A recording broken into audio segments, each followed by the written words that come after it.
So is this kind of Halloween? No. Halloweenium? No. It says Flying Cauldron. Apparently it has some kind of tie-in with Harry Potter. Harry Potter. Oh, butterbeer? So yes, this session we have Flying Cauldron Butterscotch Beer, non-alcoholic, it's butterscotch stuff.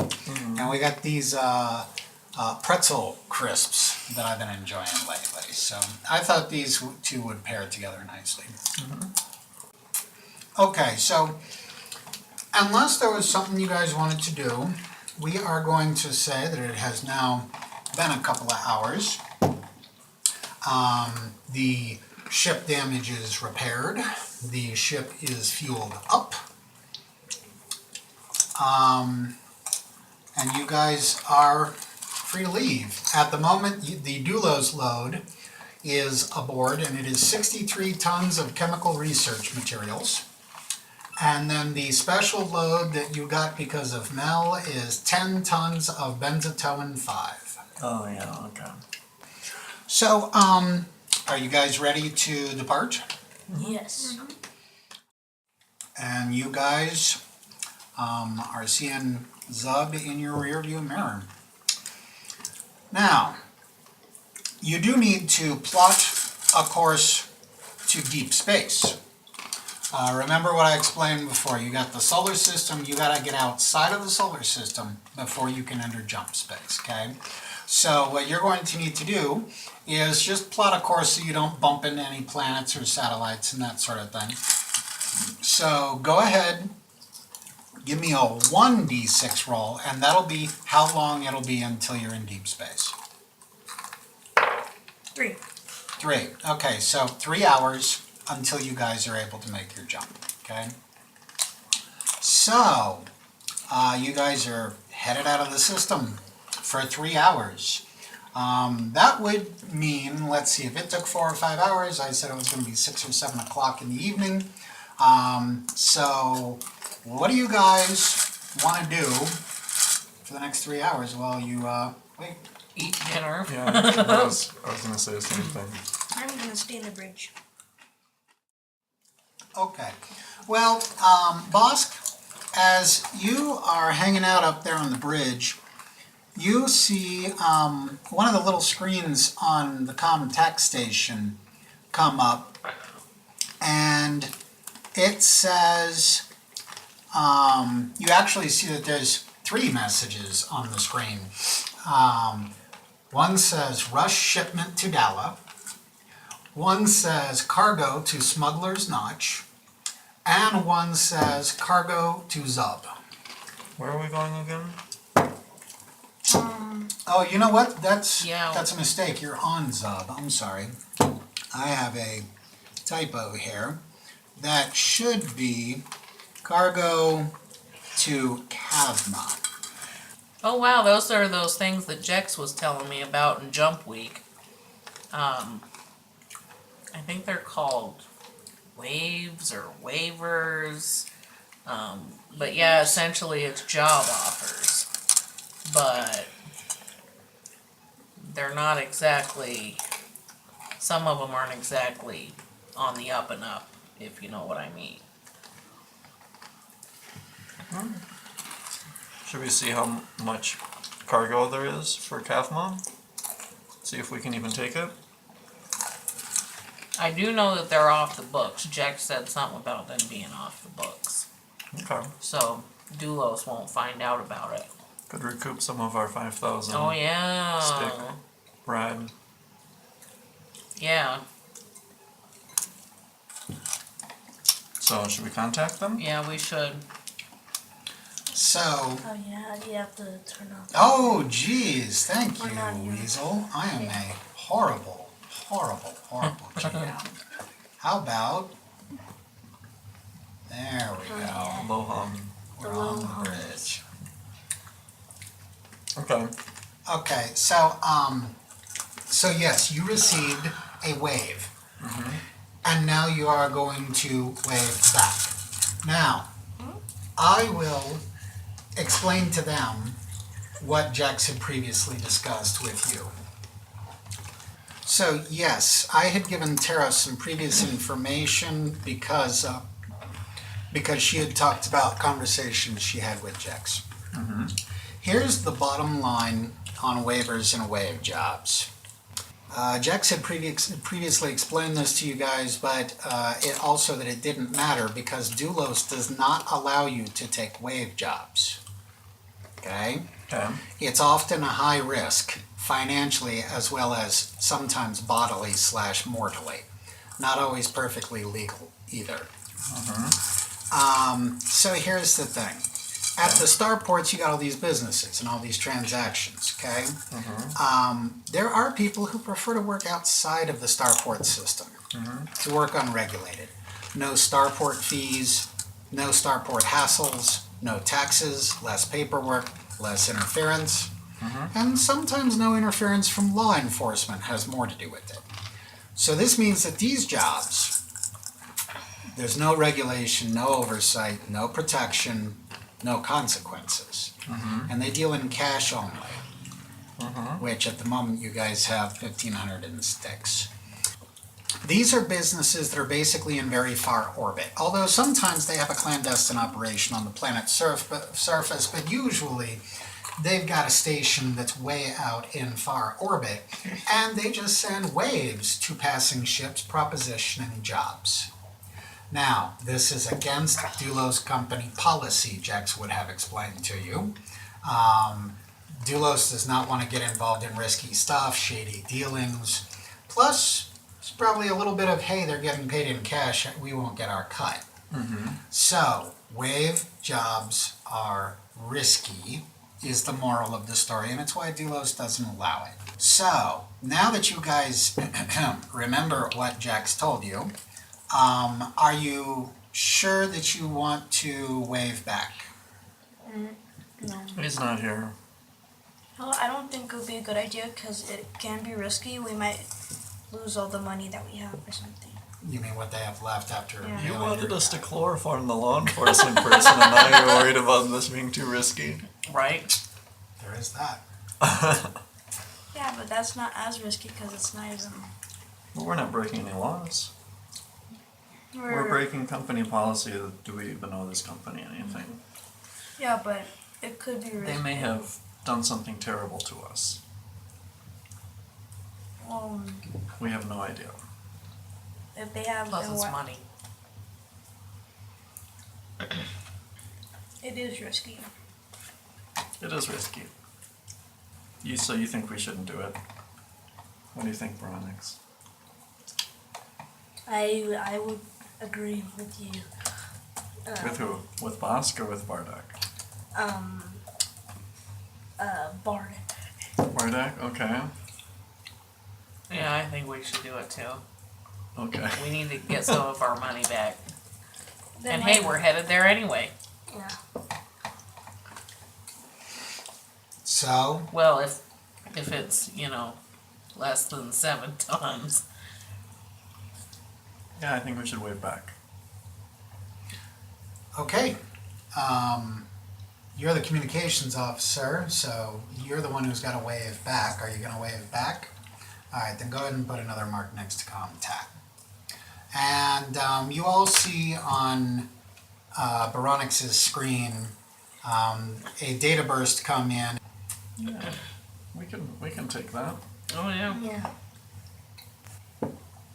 Okay, you would want to reply and say that you'll take the job. So, you guys agree you'll take the job? Sure. So what happens next?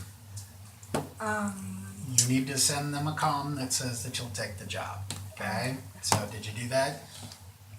Just say yes. Yes. Okay, all right. We're doing a lot of this stuff virtual.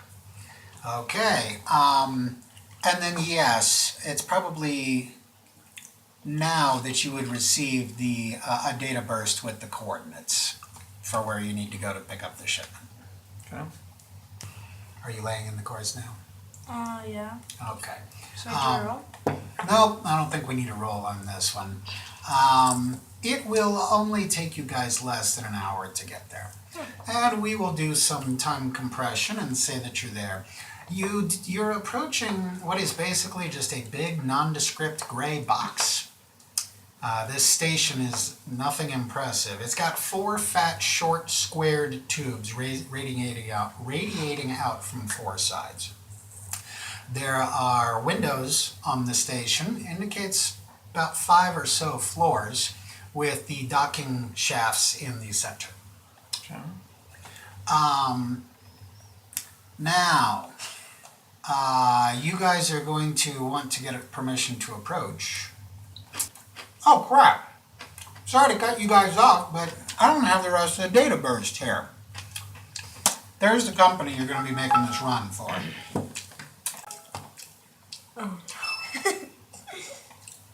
I think we should do it. Boobala baby foods. What's the name of the company? Boobala baby foods. Boobaloo. Boobaloo.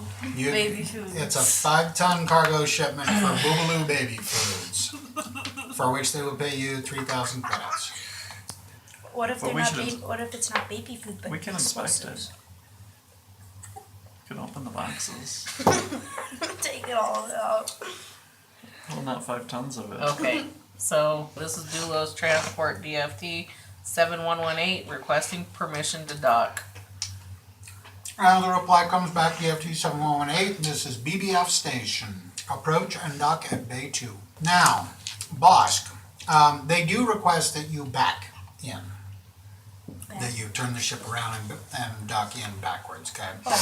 Now, judging from the size of these tubes that stick out of the side of the station, you're actually going to go inside one of them and then land, just like you guys did on Dala, okay? So here's what I want you to do. You're going to give me a 2d6 plus nav helm and pilot.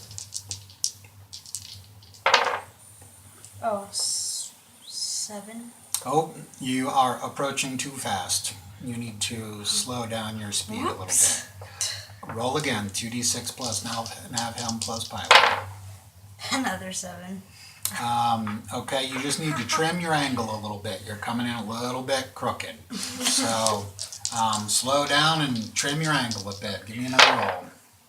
Oh, okay. This is 11.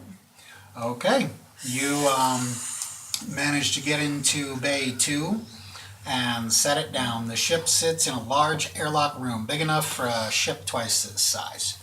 When the outer door 4 of the ship closes, so you are now sealed off from space, a huge inner door aft of the ship opens to reveal a warehouse, and 3 men standing there. One wears a suit, the other 2 wear jumpsuits and pistols on their hips. Oops. The 2 guys in jumpsuits start pulling out crates on a hand loader thing, starts heading for your ship, and one of them stops and hands a clipboard and says, I need somebody to sign for the shipment. I'll sign. You guys could even be hiding in the locker room with them, and someone could be out to meet them, or you could be hiding behind the other cargo if you want, or something like that. Just That sounds good. So how about our 2 security guys are hiding behind cargo to make sure nothing goes wrong. The 2 friendly faces of the ship are there to greet. They see the guy in the suit and the 2 guys. He hands out for somebody to sign. You sign. And actually I've got here that one worker uses a reach truck and begins loading 9 refrigerator-size metal boxes, and they all have the company logo on them. What's the name of the company again? Boobaloo baby foods. Boobaloo Baby Foods. They all have a Boobaloo Baby Foods logo on them. Does it have a baby on it? Yes, it's got a smiling baby on it. And he has very rosy cheeks and curly blonde hair. And yeah, they're loading the stuff up. Anybody want to do anything, say anything? Someone should open the boxes. I don't know if they're refrigerated. Yeah. Best friend. No, I said the refrigerator size. Oh, Like Yeah, but we this don't- big. I think maybe Hera should do a street smart roll to kind of gauge who we're dealing with. All right. That is a great idea. Give me a streetwise. Go ahead and put another mark on nav helm and pilot. Oh, did we eat the pretzels already? Go get the other bag, dude. Alright. And give us a roll. 3. I can hang my head Well- in shame. At least you can make a mark. Yeah, you can make a mark. It doesn't take somebody who's brilliant in streetwise. Hand those to Eric and he will decant them. And see that I get a few more in my cup, please. Okay. It doesn't take somebody with a high streetwise skill to be able to deduce that what we're seeing here is shady business. Doesn't mean that there's necessarily a threat to yourselves, but you're not going to be inviting them over for coffee and a conversation today. Can I ask him what the cargo is? Yeah, he says, take a look around. It's baby food. So maybe we should tell him to prove it that it's baby food inside of those refrigerator sized boxes. We don't care, we're just in it for the money. Yeah, but what if it's bombs? Time bombs. We could always. We have They something. would gain nothing then. If they blew up our ship, what would they gain now? I mean, they wouldn't get the rest of the cargo. It'll be blown up. We could scan them when we're. We have like scanners, don't we? Nothing? Well, maybe we should open up a box just to see. When we get it on the ship. Ah. Yeah, when we get it on the ship, I think outside the eyes of them. These look like military grade cases. Doesn't look like you're going to get it open with anything short of C4 explosives or something. Oh, let's use one of those. No, we're not gonna blow up. We're talking military grade, locked and sealed. Okay, well, let's just take it and go. Yeah. Yeah. Okay. And the guy says, pleasure doing business with you, I guess. Just see to it that our shipment gets there on time. We might have work for you in the future. Do we get paid in advance? Payment on delivery. Okay. Oh man. This ain't a port job. This is a waiver job. Okay. So, the guys are done loading up all this stuff on the ship. And we pop in 15 seconds. So let's go ahead and take our bio break here.